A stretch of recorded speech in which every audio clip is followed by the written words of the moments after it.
Hey guys, welcome to source point. आज अभी हम लोग डिस्कस करने वाले हैं पीटी 365 जो कि हमारी इन्वायरमेंट की है। तो इसमें हम लोग अप्रैल से लेकर 2022 तक यानी कि अप्रैल टू दिसंबर जितने भी इंपॉर्टेंट टॉपिक्स है उसे हम लोग यहाँ पे डिस्कस कर रहे हैं। तो चलिए स्टार्ट करते हैं। हम लोग की काफ़ी टॉपिक्स यहाँ पे कंप्लीट हो गई हैं। आज स्टार्ट करेंगे एक टॉपिक के साथ जो कि है uniform carbon trading market. And then यहाँ पे जितने भी अदर क्लाइमेट रिलेटेड न्यूज़ रहे हैं, उनके कॉन्सेप्ट रहे, वो सारे वर्ड्स को हम लोग डिस्कस करेंगे। एंड देन यहाँ पे बहुत सारे रिपोर्ट्स और इंडाइसेस है, उसे भी हम लोग यहाँ पे देखते हुए चलेंगे। ओके, तो चलिए स्टार्ट करते हैं। सबसे पहले देखते हैं uniform trading. Second, uniform carbon trading market. Okay, news में क्यों है? क्योंकि सेंट्रल गवर्नमेंट जो है अभी ये कंसिडर कर रहे हैं जो कार्बन ट्रेडिंग स्कीम है उसको इम्प्लीमेंट करने के लिए। अब यहाँ पे देखिए क्या बातें की जा रही हैं कि जो हमारी सरकार है उनके द्वारा ये प्रपोज़ किया गया है कि एक वॉलेंट्री कार्बन मार्केट को हम लोग स्टार्ट करें और एक कैप एंड ट्रेड में शिफ्ट हो जाए। कैप एंड ट्रेड कहने का मतलब है कैसे ये काम करेगा, इसको समझते हैं। सब इससे पहले मुझे लगता है कि आप लोग को ये समझना होगा कि कार्बन ट्रेडिंग क्या है, कार्बन इमिशन ट्रेडिंग क्या है। देखिए जो मार्केट बेस्ड सिस्टम है ना, कि किस तरीके से जो कार्बन इमिशन हो रही है, इट मीन्स कि जो भी काम कर रहे हैं और उससे जो कार्बन इमिट हो रहे हैं उसको यहाँ पे बाइंग करना है, सेलिंग करना है, ये परमिट यहाँ पे देना है। कहने का मतलब है कि जितने भी कार्बन इमिशन हो रहे हैं उसको यहाँ पे बेचा जाएगा और ख़रीदा भी जाएगा।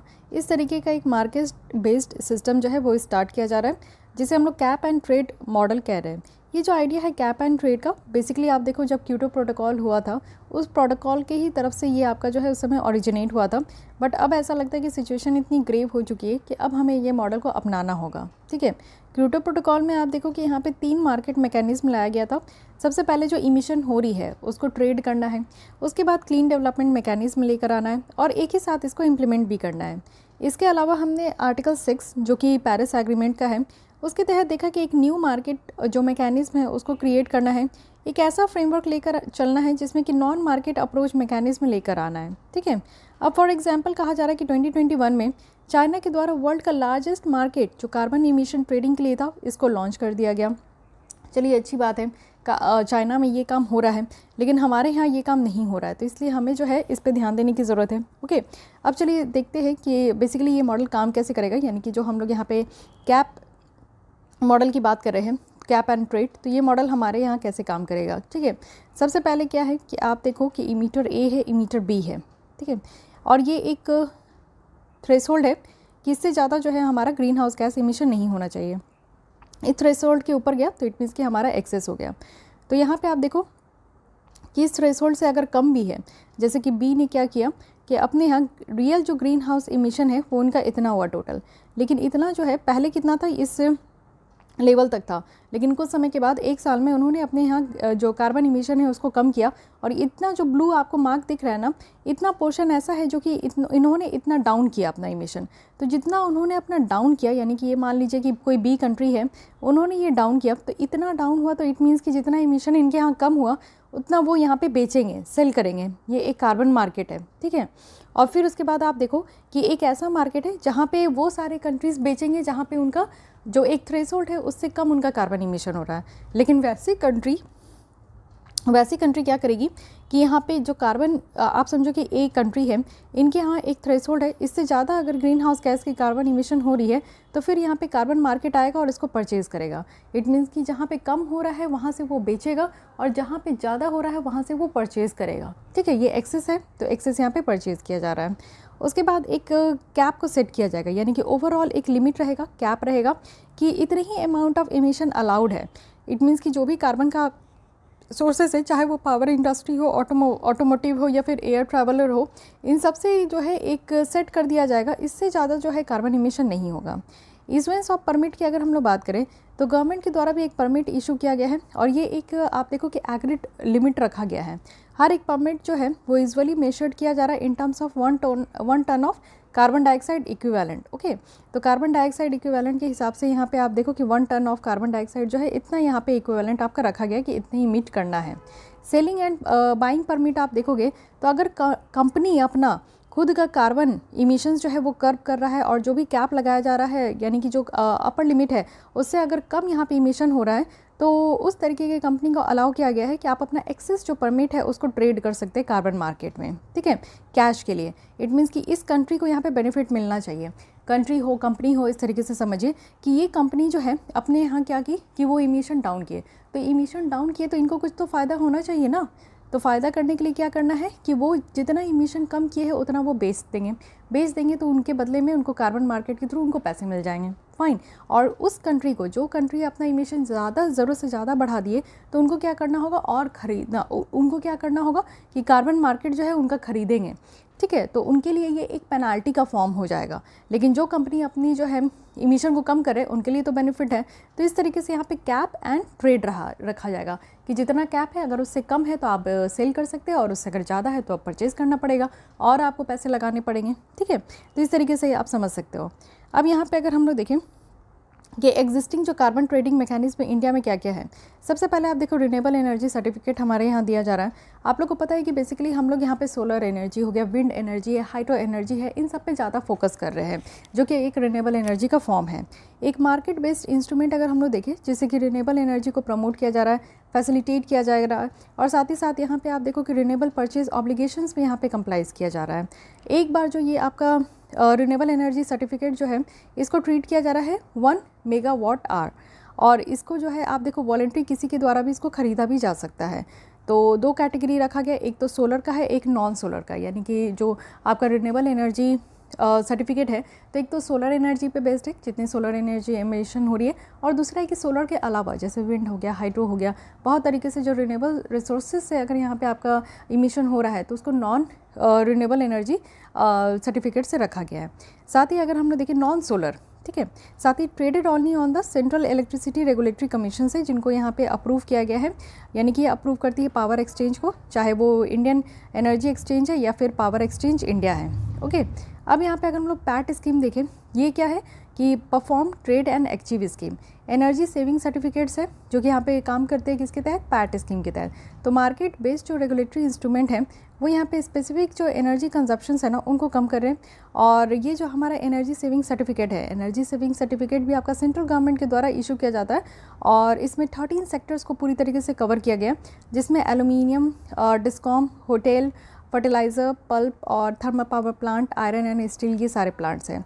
ट्रेड जो किया जाता है वो इंडियन एक्सचेंज एनर्जी पे किया जाता है, और पावर एक्सचेंज इंडिया लिमिटेड है, इन पे किया जाता है। तो चलिए अब देखते हैं कि अदर क्लाइमेट रिलेटेड जो भी न्यूज़ और कॉन्सेप्ट है उसे हम लोग यहाँ पे कवर करते हैं। इससे मानिए या ना मानिए, इससे क्वेश्चंस आपके फंसते ही है इकोनॉमी में, जो कि इन्वायरमेंट में, जो कि काफ़ी इंपॉर्टेंट होते हैं। सबसे फर्स्ट टॉपिक देखेंगे, फर्स्ट कार्बन न्यूट्रल पंचायत। देखिए पाली जो जम्मू में है वो हमारे देश का पहला कार्बन न्यूट्रल पंचायत बन चुका है। तो जैसा कि आपको पता है कि हम लोग के देश में कार्बन न्यूट्रल की बात की जा रही है, तो इसमें तो सबसे पहली बात है कि एक ऐसा पंचायत है जो कि कार्बन न्यूट्रल हो चुका है, और वो भी पंचायत कहाँ है, तो जम्मू में है। तो यहाँ पे आप देख सकते हो कि सब कुछ बहुत इंपॉर्टेंट है, तो इसलिए ये याद रखनी है कि पाली है और वो भी जम्मू में है, और ये हमारा पहला कार्बन न्यूट्रल पंचायत बन चुका है। कार्बन न्यूट्रलिटी कहने का मतलब है कि कितना कार्बन इमिट हो रहा है और कितना कार्बन एब्जॉर्ब कर रहे हैं, इन दोनों के बीच में एक बैलेंस बना हुआ है, ओके। तो कार्बन सिक्वेस्ट्रेशन भी एक वर्ड होता है। कार्बन सिक्वेस्ट्रेशन, जैसे कि आपको पता है कि एटमॉस्फेयर में कार्बन डाइऑक्साइड की मात्रा बहुत बढ़ चुकी है, तो जिस तरीके से एटमॉस्फेयर में कार्बन डाइऑक्साइड की मात्रा बढ़ गई है, तो वो इंक्रीज़ जो हो गई है उसको हम लोग को कैप्चर करना है और एक अलग जगह स्टोर करके रखना है। तो एटमॉस्फेयर से हम लोग उसको कैप्चर करके कहीं अगर स्टोर करके रख रहे हैं तो उसे हम लोग कहेंगे सिक्वेस्ट्रेशन, ओके। तो इस पर भी हम लोग आज की डेट में बहुत ज़्यादा ध्यान दे रहे हैं, तो ये भी आपको वर्ड ध्यान रखनी है। नेक्स्ट आते हैं climate tipping point. So what is this all about. देखिए फर्स्ट टाइम ऐसे देखने को मिल रहा है कि सैटेलाइट इमेज के द्वारा ये अवेलेबल कराया गया है। बहुत कॉन्कर जो आइस शेल्फ है ना ईस्टर्न अंटार्कटिक वाले रीजन में, तो वहाँ पे देखने को मिल रहा है कि ब्रेक हो गए। जैसे आपको पता है कि ग्लोबल वार्मिंग बढ़ते जा रही है, ग्लोबल वार्मिंग बढ़ रहे हैं, तो यहाँ पे आप देखो कि जो मेल्टिंग ऑफ आइस है वो बहुत तेज़ी से हो रहे हैं। साथ ही साथ आप देखो कि मेल्टिंग ऑफ आइस हो रहे हैं, तो इससे जितनी आइसबर्ग है वो कहीं ना कहीं ब्रेक होते जा रहे हैं। तो अंटार्कटिक की बात करें तो ये आप देखो कि टिपिंग पॉइंट कहने का मतलब है कि वो सारे पॉइंट जहाँ पे जो बड़े बड़े आइस शीट्स है ना वो ब्रेक हो रहे हैं। रीज़न क्या है, तो रीज़न एक ही है। आप देखें यहाँ पे नॉर्थ और साउथ पोल के बीच में जो डिफरेंस है, टेम्परेचर का जो राइज़ हो रहा है वो बहुत फास्टर तरीके से ही हो रहा है। साथ ही साथ अगर हम लोग देखें तो न्यू रिसर्च में भी ये हाईलाइट किया गया है कि अंटार्कटिका में आप देखो कि टिपिंग पॉइंट जो है वो और बढ़ते जाएगा 2060 तक, तो इसके बारे में भी बातें की जा रही है।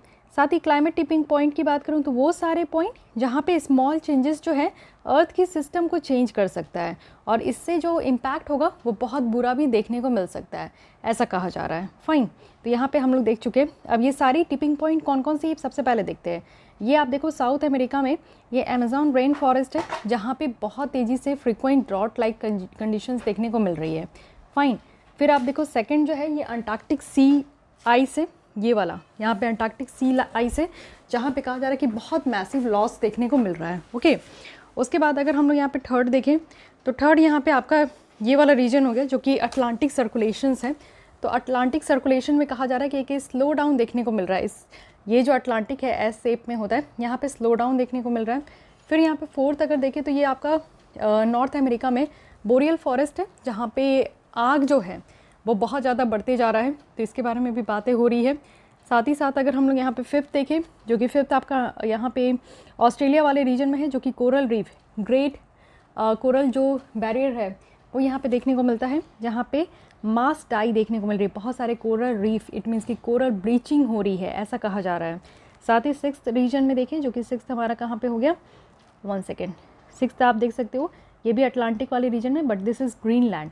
तो ग्रीनलैंड आइस शीट जो है यहाँ पे भी देखने को मिल रहा है कि बहुत सारे आइस जो है वो यहाँ पे लॉस हो रहे हैं, तो ये भी हम लोग यहाँ पे देख रहे हैं। साथ ही सेवन्थ अगर हम देखें तो ये हमारा एशिया वाले रीजन में जहाँ पे पर्मा फ्रॉस्ट है, तो पर्मा फ्रॉस्ट जो कि यहाँ पे देखने को मिलता है कि लगातार 2 सालों से अगर उस एरिया की टेम्परेचर 0 डिग्री है और फ्रोज़न है वो एरिया लास्ट 2 ईयर से, तो उसे हम लोग पर्मा फ्रॉस्ट कहते हैं। लेकिन यहाँ पे भी आप देखो ड्यू टू ग्लोबल वार्मिंग यहाँ पे मेल्टिंग होना स्टार्ट हो चुका है। 8 अगर देखें तो ये है वेस्ट अंटार्कटिक आइस शीट जहाँ पे आइस जो है वो लॉस होते जा रहे हैं। और 9 अगर लास्ट देखें तो ये है विल्किस बेसिन। विल्किस बेसिन की बात करें तो ये ईस्ट अंटार्कटिक वाले रीजन में है जहाँ पे आइस जो है वो लॉस होते हुए दिख रहा है। Okay, so these are the 9 tipping points पूरे वर्ल्ड में जहाँ जहाँ चेंजेस देखने को मिल रहा है, मैसिव चेंजेस देखने को मिल रहा है ग्लोबल वार्मिंग के कारण। ओके, नेक्स्ट आता है green washing. What is this green washing? तो रिजर्व बैंक ऑफ इंडिया के जो डिप्टी गवर्नर है उन्होंने यहाँ पे कहा है ग्रीन फाइनेंस को टैक्सोनॉमी करने का, जिससे कि ग्रीन वॉशिंग को अवॉइड कर सके, जो ग्रीन वॉशिंग की रिस्क है वो अवॉइड हो सके। अब ये जो टर्म है ये आपका 1986 में ही जो एक इन्वायरमेंटलिस्ट थे जय वेस्टरवेल्ड, उनके द्वारा ये वर्ड लाया गया है, तो it is somehow different. But अगर हम लोग यहाँ पे बात करें कि जो फॉर्म्स है ग्रीन वॉशिंग का क्या क्या है, सबसे फर्स्ट है फेविंग। व्हाट इज़ दिस फेविंग? वेविंग कहने का मतलब है कि make climate claims that are simply false. It means कि हम लोग ऐसा कह सकते हैं कि ऐसा क्लाइमेट क्लेम, इन्वायरमेंट क्लेम करना जो कि सिंपली फॉल्स, यानी कि आप कह सकते हो कि गलत ही है, सिंपली गलत ही है, ऐसा कह सकते हैं। ठीक है, जैसे कि आप देखो ग्रीन वॉशिंग करना कि हम लोग क्या कर रहे हैं कि बहुत आराम से जो है पेड़ पौधों को काटते चले जा रहे हैं। डेवलपमेंट करने की वजह से हम लोग जो है बहुत ही आराम तरीके से आप देखो कि इन्वायरमेंट को नुकसान पहुंचाते जा रहे हैं। ओके, सेकंड है नो प्रूफ, यानी कि ऐसा इन्वायरमेंट क्लेम कर रहे हैं जिसमें कि सस्टेनेबल ही नहीं है। इट मीन्स कि आज की डेट में हम लोग नेचुरल रिसोर्सेज का इतना ज़्यादा इस्तेमाल कर रहे हैं कि आगे आने वाले दिनों में, यानी कि नेक्स्ट जनरेशन अगर हमारे आते हैं तो क्या पता उनको इस तरीके की जो नेचुरल रिसोर्सेज है उनकी फैसिलिटी उनको मिल पाएगी कि नहीं। तो हम लोग यहाँ पे सस्टेनेबल होने के बारे में नहीं सोच रहे हैं।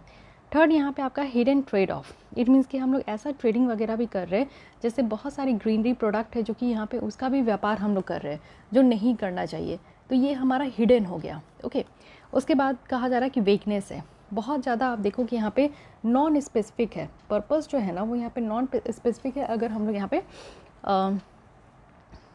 ऑपरेशंस और मटेरियल्स के बारे में देखें तो ये भी बातें यहाँ पे कही जा रही हैं। नेक्स्ट अगर देखें कि लेस एबल्स है, यानी कि applying a do goods level to an environmentally unfriendly product. It means कि हम लोग वैसे प्रोडक्ट को ज़्यादा से ज़्यादा महत्व दे रहे हैं जो कि इन्वायरमेंटली हमारे लिए अनफ्रेंडली है। ओके, कहीं ना कहीं आप देखो कि लॉस में ही हो रहा है। साथ ही इररेलिवेंस है। इट मीन्स कि ऐसा हम लोग काम कर रहे हैं जो कि हमारे इन्वायरमेंट के साथ रेलिवेंट नहीं है, हमारे इन्वायरमेंट को लॉस पहुंचा रहा है, हमारे इन्वायरमेंट को नुकसान पहुंचा रहा है, ऐसा हम लोग यहाँ पे काम कर रहे हैं। ओके, तो ये चीज़ें आप लोग देख सकते हो। तो इसे कहते हैं ग्रीन वॉशिंग करना। इट मीन्स कि जितने भी हमारे अर्थ में ग्रीनरी चीज़ें हैं उसको हम लोग वॉश करते जा रहे हैं, उस पर ज़्यादा ध्यान नहीं दे रहे। Basically it is talking about the environment. Okay, next है कि killing curve. So what is this killing curve? Killing curve कहने का मतलब है कि यहाँ पे हम लोग इसको एटमॉस्फेरिक जो कार्बन डाइऑक्साइड है मौना ऑब्जर्वेटरी में इसको देखा जा रहा है। तो कार्बन डाइऑक्साइड की जो लेवल है इसको यहाँ पे मौना लाओ एटमॉस्फेरिक बेसलाइन जो ऑब्जर्वेटरी है उसमें यहाँ पे मेजर किया गया है, जो कि कहाँ है, हवाई में। और हवाई में आप देखो कि इसको यूएस के जो national oceanic and atmospheric administration है उनके द्वारा इसको रन भी किया जा रहा है। फाइन, तो इसलिए इसके बारे में हम लोग यहाँ पे देख रहे हैं। बट नो डाउट हम लोग आगे बढ़ते हैं और फिर यहाँ पे देखते हैं ये जो किलिंग कर्व है ना, ये हमारे डॉक्टर चार्ल्स डेविड जो है किलिंग, उनके नाम पे इसको रखा गया है। तो यहाँ पे बेसिकली देखा जाता है कि अदर गैसेस जो है, इट मीन्स कि कार्बन मोनोऑक्साइड हो गया, मीथेन हो गया, नाइट्रस ऑक्साइड है, सल्फर डाइऑक्साइड है, ये सारे कुछ ऐसे गैसेस हैं जिनको कि यहाँ पे मेजर किया जाता है। फाइन, अब कुछ रिपोर्ट्स है इंडाइसेस से, ये देख लेते हैं, ये भी काफ़ी इंपॉर्टेंट है। Just like state of global climate report. तो सबसे पहले जो भी हम लोग रिपोर्ट पढ़ेंगे तो उसमें 3 बातों का ध्यान रखेंगे। फर्स्ट वन कि वो रिपोर्ट किस ऑर्गेनाइजेशन के द्वारा रिलीज़ की जाती है, सेकंड वन कि उनका क्या क्या पैरामीटर्स इंडिकेटर्स होते हैं, एंड थर्ड वन कि what is the rank of India. Okay, so first हम लोग देखें कि जो state of global climate report 2021 है, ये आपका रिलीज़ किया गया है वर्ल्ड मेट्रोलॉजिकल ऑर्गेनाइजेशन के द्वारा। यहाँ पे क्लाइमेट इंडिकेटर्स का डिटेल दिया रहता है, जैसे कि इसमें आपका टेम्परेचर है, ओशन हीट है, ओशन एसिडिफिकेशन, सी लेवल राइज है, सी आइस ग्लेशियर है, एंड एक्सट्रीम वेदर है। ओके, उसके बाद अगर हम लोग देखें IPCC 6th असेसमेंट रिपोर्ट जो है, इसी का ये कॉम्प्लीमेंट यहाँ पे देखने को मिलेगा। But more than that we need to focus here about organization like World Meteorological Organization। इसकी जो हेडक्वार्टर है वो जेनेवा स्विट्ज़रलैंड में है। और वर्ल्ड मेट्रोलॉजिकल ऑर्गेनाइजेशन की बात करूँ तो ये एक इंटर गवर्नमेंटल ऑर्गेनाइजेशन है जो कि WMO कन्वेंशन के द्वारा ही यहाँ पे आपका इस्टेब्लिश किया गया है। बेसिकली इसकी ऑब्जेक्टिव अगर हम लोग देखें तो यहाँ पे है कि जो अर्थ की एटमॉस्फेयर है उसके बिहेवियर को यहाँ पे देखा जाता है, साथ ही इसका इंटरेक्शन देखा जाता है कि लैंड एंड ओशन के बीच में कैसा इंटरेक्शन है, वेदर एंड क्लाइमेट के बीच में कैसा इंटरेक्शन है, इसके बारे में यहाँ पे देखा जाता है। मेंबरशिप की बात करूँ तो करेंटली 193 मेंबर स्टेट्स है, and yes we are also the member of WMO, India भी इसका मेंबर है। की इन्फॉर्मेशन अगर हम लोग देखें यहाँ पे है कि ये सुप्रीम बॉडी है वर्ल्ड मेट्रोलॉजिकल कांग्रेस का, साथ ही ये स्पेशलाइज्ड एजेंसी भी है। वर्ल्ड मेट्रोलॉजिकल ऑर्गेनाइजेशन के बारे में पूछा जाए तो ये आप लोग को पता होना चाहिए कि yes it is a specialised agency of United Nation. Okay, second हम लोग यहाँ पे चलते हैं कि global ocean observing system report card 2022। Again it was release by World Meteorological Organization, जो कि यहाँ पे पार्टनरशिप किसके साथ है, तो यूनाइटेड नेशन यूनेस्को के साथ है। ओके, एंड देन यहाँ पे अगर हम लोग देखें कि ये एक परमानेंट सिस्टम है, ग्लोबल सिस्टम है ऑब्जर्वेशन करने के लिए। जो मैरीन एंड ओशन डेटा है ना उसको एनालाइज किया जाता है और उसको यहाँ पे देखा जाता है। नेक्स्ट है green house gas bulletin 2022। This is very important. This was again released by World Meteorological Organization. Okay, atmospheric level अगर हम लोग देखें 3 main green house gas emission का, तो ये है कार्बन डाइऑक्साइड, मीथेन और नाइट्रस ऑक्साइड। और इसका की फाइंडिंग क्या है कि एटमॉस्फेरिक जो लेवल है 3 मेन ग्रीन हाउसेस गैस का, उसको यहाँ पे देखा गया कि कार्बन डाइऑक्साइड हो, मीथेन हो या फिर नाइट्रस ऑक्साइड हो, इसकी न्यू रिकॉर्ड यहाँ पे देखने को मिली है। और इमिशन कहा जा रहा है कि 2030 तक आते आते 10.6% तक यहाँ पे और इंक्रीज़ होगा। नेक्स्ट देखते हैं climate investment opportunities in India cooling sector. तो एक्चुअली ये रिलीज़ किया जाता है वर्ल्ड बैंक के द्वारा। तो मुझे लगता है कि ये रिपोर्ट काफ़ी इंपॉर्टेंट है क्योंकि समहाउ ये हर बार नहीं देखने को मिलता है। इट साउंड्स न्यू, ठीक है। तो यहाँ पे अगर हम लोग देखें 2030 तक बताया जा रहा है कि ओवर 160 से लेकर 200 मिलियन पीपल्स जो है वो लीथल जो हीट वेव्स है उससे हम लोग यहाँ पे परेशान रहेंगे। इट मीन्स कि जो हीट वेव आप देख रहे हो आज की डेट में इतनी गर्मी बढ़ते जा रही है, और इसी तरीके से अगर गर्मी रही तो हम लोग आगे हीट वेव का भी सामना कर सकते हैं। तो इसको ध्यान में रखना है, ठीक है। इसी के बारे में यहाँ पे कहा जा रहा है कि जिस तरीके से हरकत हो रही है, जिस तरीके से हम लोग इन्वायरमेंट के साथ खिलवाड़ कर रहे हैं, वो दिन दूर नहीं है जब हम लोग हीट वेव्स यानी कि ऐसा लीथल हीट वेव से हम लोग जो है जूझने वाले हैं। ओके, 2030 तक कहा जा रहा है कि यहाँ पे 34 मिलियन पीपल्स जो है वो जॉब लॉस फेस करेंगे जस्ट बिकॉज ऑफ दिस। और साथ ही 2037 तक कहा जा रहा है कि डिमांड होगा कूलिंग करने का। इट मीन्स कि आज की डेट में जितनी ठंड की ज़रूरत है हमें, उसका 8 टाइम्स ज़्यादा इंक्रीज़ हो जाएगा कूलिंग करने का जो डिमांड है। ओके, ऐसा कहा जा रहा है। साथ ही नेक्स्ट देखते हैं climate and development and agenda for action, ठीक है। तो ये भी आप देखो ऐसा रिपोर्ट है जो कि आपका रिलीज़ किया गया है वर्ल्ड बैंक के द्वारा। तो again it is important. And यहाँ पे अगर हम लोग देखें तो यहाँ पे कंपाइल किया जाता है, हार्नेस किया जाता है जो भी वर्ल्ड बैंक ग्रुप के द्वारा जो भी रिजल्ट है उसको, ठीक है। उसके बाद आप देखो nationally determined contribution synthesis report है 2022 का। दिस इज़ वेरी इंपॉर्टेंट, ठीक है, देखना इससे क्वेश्चन फंसेंगे ही फंसेंगे, क्योंकि ये काफ़ी इंपॉर्टेंट है, इस पे काफ़ी टॉपिक्स डिबेट डिस्कशन भी हुआ है, तो मे बी दिस टाइम इससे क्वेश्चन पूछ लिया जाए। तो रिलीज़ किया गया जाता है यूनाइटेड नेशन FCCC के द्वारा, क्योंकि हमने नेशनली डिटरमाइंड कॉन्ट्रीब्यूशंस में हमने यहाँ पे थोड़ी सी अपडेट की है, तो इसलिए ये सिंथेसिस रिपोर्ट जो आया है ये काफ़ी इंपॉर्टेंट हो सकता है हमारे लिए। ठीक है, उसके बाद अगर हम लोग देखें कि यहाँ पे जो नेशनली डिटरमाइंड कॉन्ट्रीब्यूशन है 193 पार्टीज़ का जो पेरिस एग्रीमेंट के हैं, तो उसको यहाँ पे एनालाइज़ किया जाता है, जिसमें कि 24 जो है यहाँ पे अपडेट किया गया है, और कुछ यहाँ पे न्यू भी है, जिसको आप देखो कि 26 जो COP हुई थी उसके बाद इसको यहाँ पे अगर हम लोग देखें तो सबमिट भी किया गया। ओके, की हाईलाइट में बताया जा रहा है कि जो कार्बन डाइऑक्साइड की इमिशंस है इस 2020 से लेकर 30 तक, ये 86% तक जो है ये हमारा यूज़ किया जाएगा, लाइकली यूज़ ऑफ 86% जो भी रिमेनिंग कार्बन बजट है, ऐसा कहा जा रहा है। अब यहाँ पे नेक्स्ट है investing in carbon neutrality, utopia और न्यू ग्रीन वेव। इसको रिलीज़ किया गया है यूनाइटेड नेशन के Food and Agriculture Organization FAO है, and European Bank for Reconstruction and Development है। बेसिकली यहाँ पे कार्बन न्यूट्रलिटी और नेट ज़ीरो कार्बन इमिशन की बात की जा रही है। कहने का मतलब है कि जो एंथ्रोपोजेनिक कार्बन डाइऑक्साइड इमिशन हुई है उसको बैलेंस किया जाएगा एंथ्रोपोजेनिक कार्बन डाइऑक्साइड को रिमूवल करके। Just suppose that for example कि हम लोग लास्ट ईयर पेट्रोल की व्हीकल से अगर हम लोग यहाँ पे चल रहे थे, तो हमारे द्वारा यहाँ पे कार्बन डाइऑक्साइड की इमिशन को बढ़ाया गया, लेकिन आज के डेट में इसका सब्स्टिट्यूट भी है, CNG हो गया, इलेक्ट्रिक व्हीकल हो गया, तो क्यों नहीं हम लोग इसी को यूज़ करें।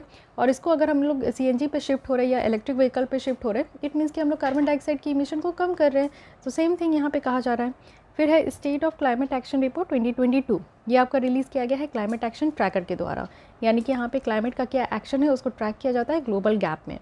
नेक्स्ट यहाँ पे climate transparency report, this is important क्योंकि इसको रिलीज़ किया गया है क्लाइमेट ट्रांसपेरेंसी के द्वारा, और बेसिकली यहाँ पे हाईलाइट किया गया है कि जो 6 G20 मेंबर्स है, जिसमें से हम लोग हैं इंडिया भी, हम लोग यहाँ पे ग्लोबल मीथेन प्लेज को साइन नहीं किए हैं, और G20 के जो मेंबर है वो रिस्पॉन्सिबल है 3/4 जो ग्लोबल इमिशंस हो रहा है उसका। ठीक है, तो इसलिए आपको याद रखना है कि ग्लोबल मीथेन प्लेज है, इट मीन्स कि मीथेन की इमिशन को कम करने के लिए उसको भी हम लोग यहाँ पे साइन नहीं किए। नेक्स्ट है ग्लोबल कार्बन बजट 2022 रिपोर्ट, इसको रिलीज़ किया गया है ग्लोबल कार्बन प्रोजेक्ट के द्वारा। बेसिकली इसको इस्टेब्लिश किया गया था 2001 में, और इसका एम है कि एक कंप्लीट पिक्चर यहाँ पे डेवलप करना जो ग्लोबल कार्बन साइकिल का है। साथ ही यहाँ पे हाईलाइट किया गया है, यहाँ पे हाईलाइट है कि ग्लोबल कार्बन डाइऑक्साइड की जो कंसनट्रेशंस है यहाँ पे न्यू रिकॉर्ड को सेट किया जा रहा है। एटमॉस्फेरिक अगर कार्बन डाइऑक्साइड कंसनट्रेशंस देखें तो आज के डेट में ये 51% अबव है प्री इंडस्ट्रियल लेवल का। ठीक है, फिर है climate change performance index, yes this is again very important, और इसको जो है आपका रिलीज़ किया जाता है German watch, new climate institute and climate action network के द्वारा। यहाँ पे अगर हम लोग देखें 4 कैटेगरी होता है, ग्रीन हाउस गैस इमिशन है, renewable energy, energy use and climate policy है। फाइन, यहाँ पे आप देखो कि फर्स्ट 3 प्लेसेस हैं जो कि इम्पिटी रखा गया है, यानी कि फर्स्ट सेकंड थर्ड पोजीशन में कोई नहीं है, और इंडिया की रैंक अगर आप देखो तो 8 रैंक यहाँ पे, यानी कि 2 स्पॉट हम लोग 8 में हैं और 2 हम लोग ऊपर हुए। लास्ट टाइम हम लोग 10th रैंक में थे। ठीक है, तो इसको याद रखना है। और 4th कौन सा है, तो 4th यानी कि यहाँ पे डेनमार्क का है। कार्बन प्राइसिंग लीडरशिप रिपोर्ट 2021 और 2022 जो कि रिलीज़ किया गया है secretariat of carbon pricing leadership coalition, और ये एक वॉलंटरी इनिशिएटिव है जिसमें कि जो लीडर्स है, चाहे वो गवर्नमेंट के हो, बिजनेस के हो, सिविल सोसाइटी के हो, एकेडमिया को हो, ये सब एक साथ आए हैं। Fine, the world heritage glacier report की बात करूँ तो इसको यहाँ पे यूनेस्को है एंड IUCN है, इनके द्वारा यहाँ पे जॉइंटली रिलीज़ किया गया है। कहा जा रहा है कि 1/3 जो ग्लेशियर है वर्ल्ड हेरिटेज साइट्स में, ये आगे आने वाले 2050 तक जो है ख़त्म हो जाएंगे। ग्लेशियर्स जो आइडेंटिफाई किया गया है 50 साइट्स में, वो यूनेस्को वर्ल्ड हेरिटेज साइट्स में ही है। ठीक है, तो यहाँ पे ग्लेशियर एरिया अगर हम लोग अपने ही देश में देखें तो वो नॉर्थ और ईस्ट में है, जैसे कि सियाचिन ग्लेशियर हो गया, हिमाचल प्रदेश में छोटा सिगरी ग्लेशियर है। फिर यहाँ पे अगर हम लोग आए उत्तराखंड में तो गंगोत्री यहाँ पे एरिया है, कामेट एरिया है, नंदा देवी एरिया है, और वही सिक्किम में आए तो कंचनजंगा एरिया है। ओके, तो ये सारे एरिया है हमारे यहाँ जहाँ पे आपको ग्लेशियर देखने को मिलेगा। फिर है finance for climate action, scaling up investment for climate and development report, ये आपका रिलीज़ किया गया हाई लेवल एक्सपर्ट ग्रुप जो क्लाइमेट फाइनेंस का है उनके द्वारा।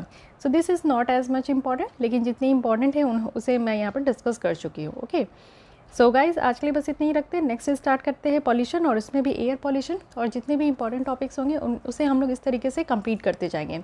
सो आई होप कि आपकी प्रिपरेशन यहाँ पे प्रीलिम्स 2023 के लिए बेटर तरीके से चल रही होगी, और इसी के साथ आप लोग हमारे साथ जुड़कर जो PT 365 है और करंट अफेयर्स है उसकी रिवीजन हमारे साथ कर सकते हैं। तो अगर आपको ये वीडियो से कुछ भी हेल्प हुआ हो तो उसके लिए आप लोग लाइक कर सकते हो। मिलती हूँ कल इसी टाइम पे। आज के लिए बस इतना ही। Thank you.